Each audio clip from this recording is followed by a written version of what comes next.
Au dîner de répétition de ma cousine Marina, elle leva son verre, sourit comme si elle s'apprêtait à porter un toast, et dit. Dans chaque famille, il y a un raté. Dans la nôtre, c'est elle. Elle pointa son doigt droit sur moi. Les gens rirent. Je regardai autour de la table. Ces demoiselles d'honneur gloussèrent derrière leur flûte de champagne. Son fiancé, Todd, esquissa un sourire, comme si ce n'était qu'une plaisanterie sans conséquence. Même ma propre mère afficha un sourire crispé, comme si elle ne voulait pas paraître coincée en refusant de jouer le jeu. Je gardai le visage impassible. C'était ça, l'astuce. Ne pas scier. Ne pas leur donner cette satisfaction. Je pris mon verre de vin, en bus une gorgée, et fis comme si la remarque m'avait glissé dessus. À l'intérieur, c'était comme un coup de poing dans les côtes. Je n'étais pas surprise. Marina me faisait ce genre de coup depuis des années, elle me provoquait, déguisait ça en taquinerie, puis se cachait derrière un public qui la laissait toujours s'en tirer. Depuis notre enfance, j'étais celle qui ne rentrait pas dans le moule. Celle qui n'était pas allée à l'université. Qui ne portait pas de pastel à Pâques. Qui ne souriait jamais assez largement sur les photos. Celle qui s'était engagée dans l'armée au lieu d'intégrer sa sororité. Il ne s'était même pas soucié de mon retour l'an dernier. Aucun panneau de bienvenue. Aucun appel. Même pas un texto. C'était comme si j'avais échoué en silence, d'une manière qui les faisait tous se sentir mieux dans leur peau, comme si être différente était une honte. Et ce soir, je n'étais qu'un accessoire dans le petit événement parfait de Marina. Une autre blague à lancer entre deux plats. Mais alors, les portes d'entrée s'ouvrirent. De lourdes portes en bois, larges et lentes, grincèrent derrière nous. Au début, personne ne se retourna. Mais je l'entendis, des bottes sur le carrelage, le cliquetis du métal, le pas d'un homme qui marchait avec détermination. La pièce se tut, juste assez pour que quelques têtes se tournent. Un homme en uniforme entra. Tenue bleue de cérémonie de l'armée. Chaussures cirées. Coupe impeccable. Épaule droite. Un dossier soigneusement calé sous le bras. Il balaya la salle du regard avec calme, puis se dirigea vers la table d'honneur, où Marina et Todd étaient assis sous des guirlandes lumineuses. Je pensais qu'il venait peut-être pour moi. Je me redressai légèrement. Il ne me jeta même pas un regard. Il s'arrêta devant le micro, le tapota une fois, puis parla d'une voix ferme et professionnelle. Désolé pour l'interruption. Est-ce que la mariée est présente? La pièce se figea. Marina se glaça. Oui, c'est moi. L'homme hocha la tête. Mademoiselle Marina Val, nous devons vous parler à propos de votre autre mariage. D'abord, personne ne réagit. Les mots semblaient dénués de sens, comme si nos oreilles n'avaient pas encore compris ce qu'elles venaient d'entendre. Puis le sens frappa. Je vis les yeux de Marina s'écarquiller. Todd tourna lentement la tête vers elle. Ton quoi? Demanda-t-il. La bouche de Marina s'ouvrit, mais aucun son n'en sortit. Elle était livide, comme si son fond de teint n'arrivait plus à cacher la chaleur qui montait sous sa peau. L'officier se tourna vers Todd. Elle est actuellement toujours légalement mariée au caporal James Ridley. Nous avons les documents officiels. Ce mariage n'a jamais été annulé ni légalement dissous. Des fourchettes tombèrent sur des assiettes. Quelqu'un eut un hoquet de stupeur. Des chaises bougèrent. La pièce fut emplie du son de dizaines de respirations suspendues. Et à ce moment-là, je n'eus pas besoin de dire un mot. Je n'eus pas besoin de me défendre, ni d'expliquer qui j'étais, ni pourquoi j'avais été absente, ni pourquoi je ne portais ni talons ni maquillage, ni pourquoi je ne postais pas de photos en peignoir de satin assorti avec 10 autres demoiselles d'honneur. Je me suis simplement rassis, j'ai posé mon verre sur la table, et j'ai regardé la femme qui m'avait traité de ratée pendant des années devoir enfin s'expliquer. Je n'avais pas prévu d'assister au mariage de Marina. Ni à la répétition, ni à la cérémonie, rien du tout. J'avais supprimé l'invitation dès qu'elle était arrivée. Je n'avais pas besoin d'un rappel de plus sur la place que j'occupais dans cette famille. Mais ensuite, mon petit frère Jess m'a appelé. Tu devrais venir, il m'a dit. Ça fait des années que t'es parti. Viens juste montrer ta tête, manger gratuit, et repars. Il essayait de faire ça passer pour quelque chose de simple, comme si venir ne me coûterait rien. Mais je savais très bien ce que j'allais affronter. Le mariage de Marina n'allait pas être un événement familial. Ce serait un spectacle. Et on m'y avait assigné un rôle que je n'avais pas choisi. Je suis rentrée de mon dernier déploiement il y a 10 mois. J'ai servi 5 ans dans l'armée. 2 missions à l'étranger. Le genre d'expérience qui te change toute ta perception du bruit, du sommeil, de la faim, et de ce que ça veut dire aller bien. Mais pour ma famille, je n'étais pas une soldate. J'étais la fille qui n'avait pas terminé ses études. Celle qui s'était barrée au lieu de se ranger. Celle qui était rentrée silencieuse, ordinaire, un peu trop sérieuse à leur goût. Je me suis installée dans un petit appartement près de Boston et j'ai commencé à travailler dans un centre pour anciens combattants. Rien de clinquant, juste aider les gens à remplir des papiers, à trouver un logement, à rester hors de la rue. Ça m'a donné un but. Pas une seule fois, quelqu'un dans ma famille ne m'a posé une question à ce sujet. Ma mère, Karen, disait aux gens que j'étais en train de me remettre sur pied, comme si j'étais tombée. Mon père, Doug, essayait de garder le contact, mais disait presque toujours ce qu'il ne fallait pas. Marina va super bien, il glissait dans chaque conversation, comme si son succès était une carte que j'avais refusé de suivre. Et puis il y avait Marina, bien sûr. Elle et moi, on avait été proches. Petite, on jouait tout le temps ensemble. Elle était exubérante et dramatique. Moi, plus calme.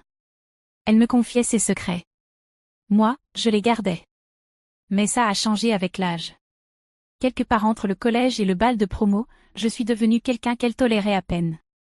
Elle a découvert la popularité. Moi, j'ai découvert la solitude. Elle courait vers la lumière. Moi, je m'effaçais dans l'ombre. Quand je suis partie pour l'entraînement militaire, elle ne me regardait même plus aux réunions de famille. Elle appelait ça « la face d'Émilie ». La dernière fois qu'on s'était vu avant le mariage, c'était à l'enterrement de notre grand-père. Elle avait passé plus de temps à parler du traiteur que de l'homme dans le cercueil. Alors quand Jess m'a demandé de venir au dîner de répétition, j'ai hésité. C'était mon seul frère, le seul à ne pas me traiter comme une étrangère dans ma propre famille. Il m'admirait quand on était enfant. Je crois que c'est encore le cas. Je lui devais au moins une soirée. Le dîner avait lieu dans un domaine au bord d'un lac, à environ 1 heure de notre ville natale. Des guirlandes lumineuses enroulées autour des arbres, des lanternes flottant sur l'eau, des tables alignées à la perfection avec des centres de table qui coûtaient sûrement plus que mon loyer. Je suis arrivée en robe noire. Simple. Repassée. Discrète. Cheveux détachés, pas de maquillage. Je ne voulais pas qu'on me remarque, juste être là, assez présente pour qu'on dise que je suis venue. À l'intérieur, Marina ressemblait à une couverture de magazine, cheveux ondulés, lèvres couleur vin rouge, une bague qui criait à l'attention même quand sa main ne bougeait pas. Elle était entourée de demoiselles d'honneur en rose poudré. Et Todd, son fiancé, était à côté d'elle comme un accessoire fier. Quand elle m'a vue, son sourire a changé, pas large, pas chaleureux, juste assez pour que le photographe ne capte rien d'anormal. Elle est venue vers moi, m'a serré dans ses bras comme si on était amis. Émilie, waouh, je n'arrive pas à croire que t'es venue. J'ai dit à tout le monde que t'étais sûrement trop occupée à escalader des montagnes ou, je sais pas, réparer des chars. Je travaille dans un centre pour vétérans, j'ai dit. Elle a cligné des yeux comme si je venais de parler une autre langue. Oh. C'est sympa. Elle s'est tournée pour me présenter à Todd. Il m'a serré la main et m'a souri comme on sourit au serveur ou au chauffeur Uber amical, mais creux.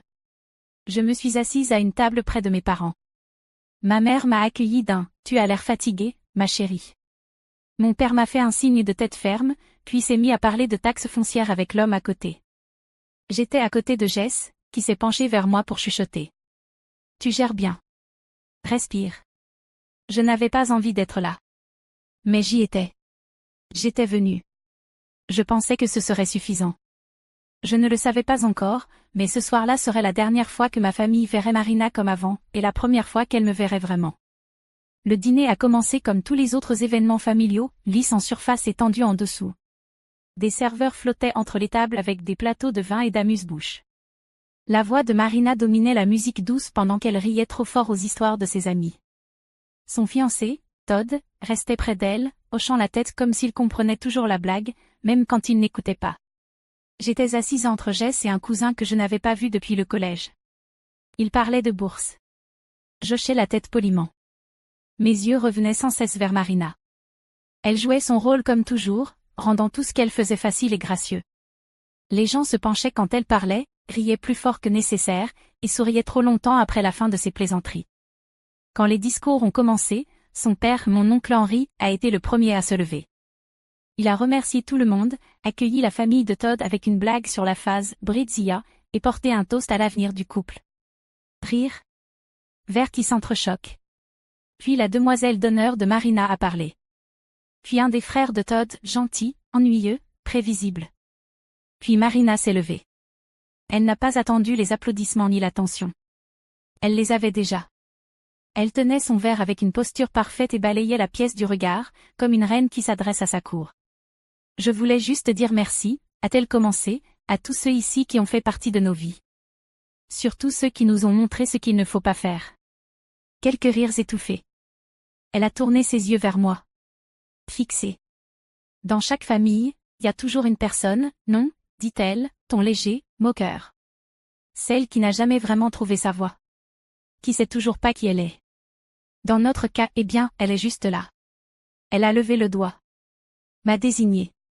Pour de vrai. Le rire a déferlé dans la salle comme une vague.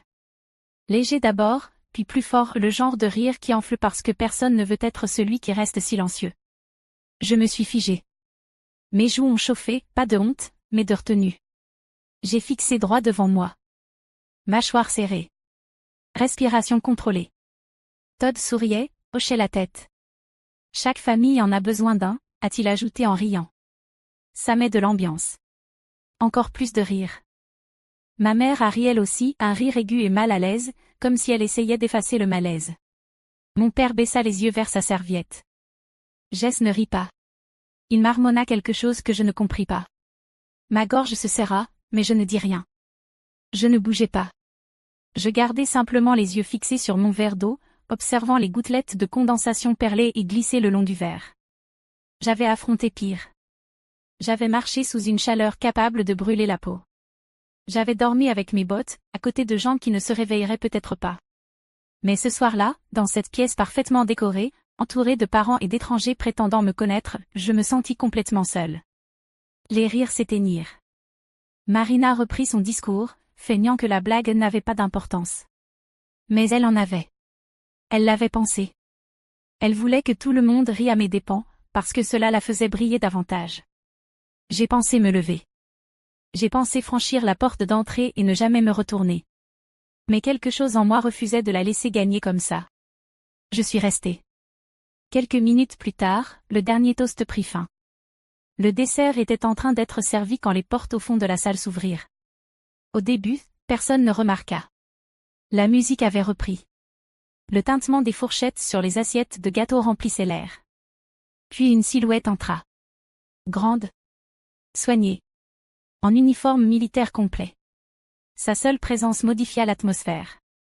Avant même qu'il ne parle, quelque chose dans sa démarche fit taire les gens. Tête après tête, tous se tournèrent vers lui. Quelques-uns chuchotèrent. Le brouhaha s'éteignit.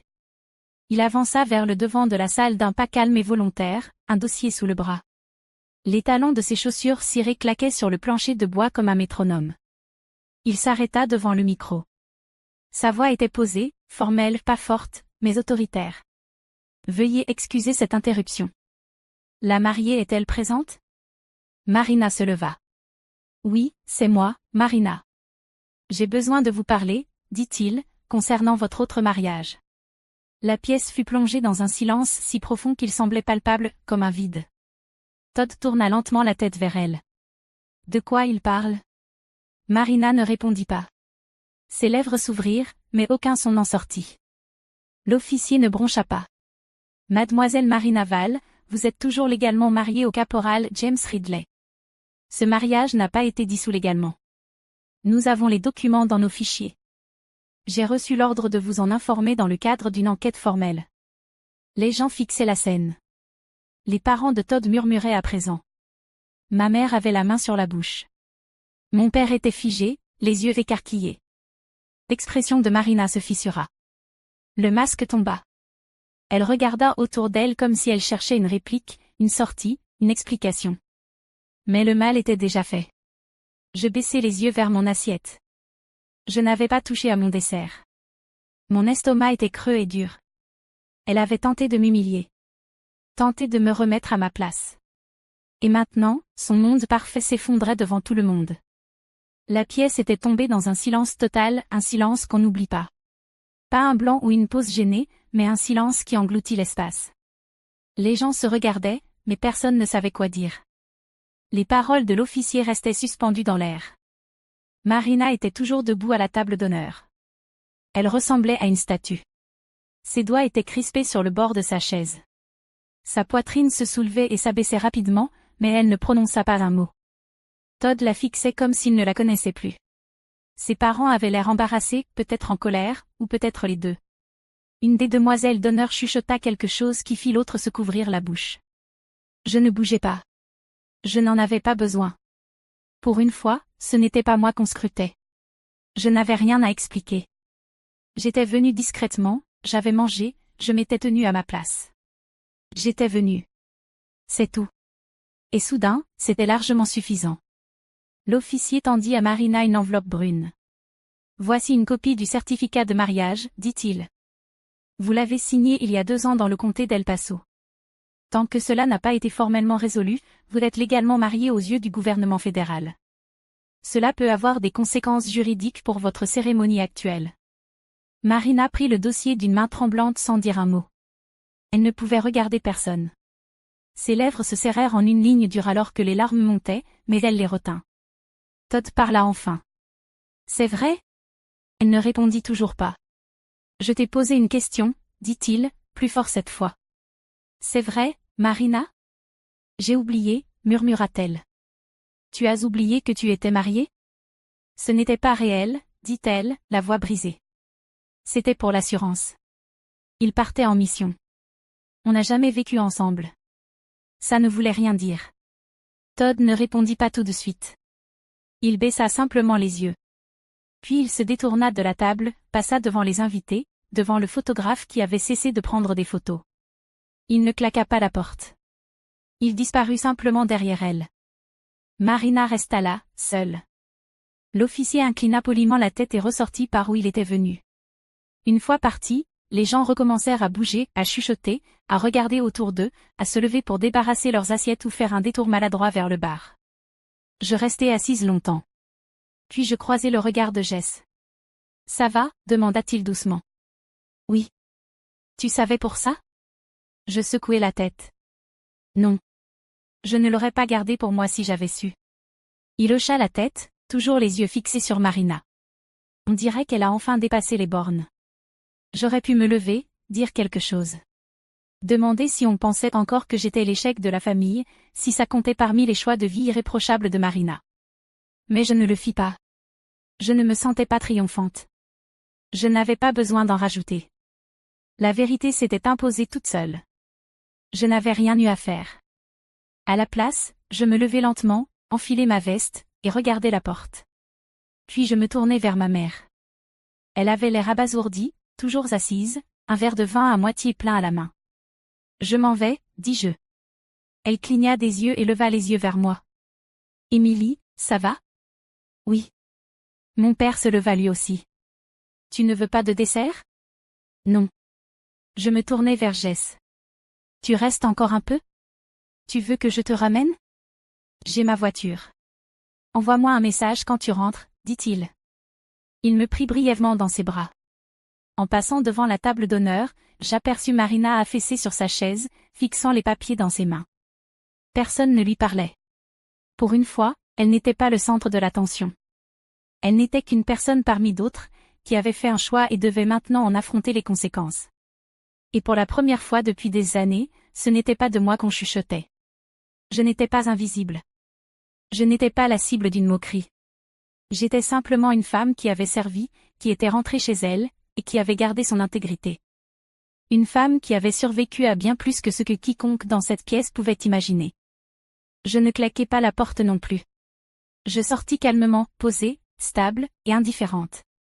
Et pour la première fois depuis longtemps, j'avais le sentiment de ne plus rien avoir à prouver. Je marchai jusqu'à ma voiture sous un ciel sombre parsemé d'étoiles froides. Le vent venant du lac cinglait mes bras alors que je déverrouillais la portière et m'installais à la place du conducteur. Je restai là, les mains sur le volant, respirant profondément. Je n'étais pas en colère. Je n'étais même pas surprise. J'étais simplement remplie d'une chose que je n'avais pas ressentie depuis longtemps. Ce n'était ni de la joie, ni de la revanche, c'était de la clarté. À l'intérieur de ce lieu illuminé, Le monde parfait de ma cousine venait de se fissurer. Elle s'était moquée de moi devant toute la famille. Et 5 minutes plus tard, son propre secret avait été révélé d'une manière qu'elle ne pouvait ni maquiller ni justifier. Mais il ne s'agissait pas de karma, ni de justice. Il s'agissait d'un changement que je ressentais en moi. Une ligne enfin tracée. Un fardeau enfin déposé. Mon téléphone vibra dans le porte-gobelet. C'était Jess. Jess, tu vas bien? Moi, oui. Et toi? Jess, Marina est partie en pleurant. Todd est parti. Tout le monde fait semblant que rien ne s'est passé. Je souris pour moi-même, un sourire amer mais calme. Ça, c'était bien notre famille. Balayer le désordre sous le tapis et continuer à sourire pour la photo. Moi, rentre chez toi. Tu ne leur dois rien. Je démarrai la voiture et m'engageai sur la route, les phares découpant les arbres. En conduisant, je repensais à tout ce qui avait mené à cette soirée, les années à entendre que je valais moins. Les regards. Les blagues. Le fait que mes parents ne m'aient jamais défendu. Le fait que Marina n'ait jamais manqué une occasion de faire de moi un symbole d'échec, juste pour se sentir supérieure. Et pourtant, je n'avais jamais essayé de la surpasser. Je n'avais jamais révélé ses secrets ni descendu à son niveau. J'avais simplement continué. Continué à vivre ma vie avec une dignité silencieuse, même quand personne ne la voyait. Le lendemain matin, j'eus un appel de mon père. Je ne répondis pas. Puis il m'envoya un message. Papa, on peut parler? J'attendis quelques heures avant de le rappeler. Sa voix était lasse. Tu vas bien? Tu as entendu ce qui s'est passé? J'y étais, dis-je. J'ai tout vu. Elle ne le pensait pas, dit-il. Si, elle le pensait. Elle l'a toujours pensé. Il resta silencieux. Puis il soupira. Je suis désolé que tu aies été entraîné là-dedans. Je n'ai pas été entraîné. J'ai été ciblé. Un autre silence. Plus long, cette fois. Je sais que tu t'es senti à l'écart de la famille depuis un moment, dit-il. C'est notre faute. On n'a pas compris ce dont tu avais besoin. Vous n'avez pas essayé. Tu as raison. Il ne tenta pas de se justifier. Il ne chercha pas à expliquer le comportement de Marina, ni le mien. Il ne demanda même pas pardon. Il dit juste qu'il espérait que je viendrais quand même au mariage, qui, à ce stade, était manifestement annulé. J'espère qu'elle va bien, dis-je. Et je le pensais vraiment. Je ne haïssais pas Marina. Je la plaignais. Toute sa vie avait été une performance, une tentative de contrôle du récit. Elle avait passé tant de temps à vouloir paraître parfaite qu'elle en avait oublié comment être honnête. Une semaine plus tard, je reçus une lettre par la poste. Manuscrite. Sans adresse de retour mais l'écriture m'était familière. Émilie. Je ne sais pas quoi dire, à part que tu ne méritais pas ce que je t'ai fait. J'ai fait une blague à tes dépens parce que je pensais que c'est ce que les gens attendaient de moi, parce que j'étais insécure et égoïste. Tu n'as rien fait de mal. Tu es juste venu et tu m'as rappelé ce à quoi ressemble la vraie force. Je suis désolée. Marina. Je ne lui ai pas répondu. Certaines excuses n'ont pas besoin de réponse. Parfois, le silence qui suffit. À la place, j'ai épinglé la lettre sur mon frigo avec un aimant en forme de plaque militaire. Un rappel non pas de la douleur, mais de la vérité enfin révélée. Un mois plus tard, on m'a invité à parler lors d'une table ronde pour anciens combattants. J'ai dit à une salle pleine d'inconnus qu'on ne reçoit pas toujours la famille qu'on mérite. Parfois, on reçoit celle qui nous apprend exactement qui l'on est, en nous incomprenant sans cesse. Après l'événement, une femme s'est approchée de moi, les yeux brillants de larmes. Merci, dit-elle. Ma fille est dans l'armée. Je n'ai jamais su comment lui parler sans la faire se sentir petite. Je pense que je m'y prenais mal. Je lui ai serré la main.